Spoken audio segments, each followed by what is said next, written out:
കൃഷ്ണ ഗുരുവായൂരപ്പ.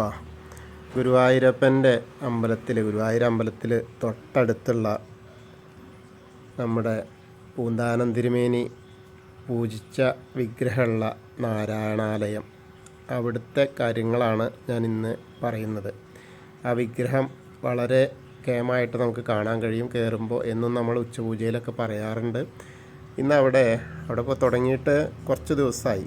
കോടി അർച്ചനയാണ്. തിരുനാമാചാര്യൻ്റെ അനുസ്മരണത്തിനുള്ള കോടി അർച്ചന, അതാണ് അവിടെ നടന്നുകൊണ്ടിരിക്കുന്നത്. ധാരാളം ഭക്തജനങ്ങൾ വന്ന് പങ്കെടുക്കുന്നുണ്ട്. അവിടുത്തെ ഒരു കാര്യം എന്താ വെച്ചാൽ, ഓരോ വിധം ദുഃഖമണഞ്ഞിടുമ്പോൾ നേരായി ജപിച്ചിടുക നാമമന്ത്രം. നാരായണൻ വാദ പുരാതിനാഥൻ നേരിൽ തുണയ്ക്കാതെ ഇരിക്കയില്ല എന്ന മഹദുപദേശത്താൽ നാരായണനാമത്തിൻ്റെ മഹത്വവും മാധുര്യവും പാരിലെങ്ങും പ്രചരിപ്പിച്ച പുകൾപെറ്റ പുണ്യചരിതനും യുഗപുരുഷനുമായ പരമപൂജനീയൻ്റെ, അതായത് തിരുനാമാചാര്യൻ 1918 കർക്കിടകത്തിലെ അനിഴ നക്ഷത്രത്തിൽ സ്മരണയ്ക്കുള്ള കോടി അർച്ചന കൂടി നമുക്ക് ഇവിടെ കാണാം, കേൾക്കാം.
ഓം നമോ നാരായണായ.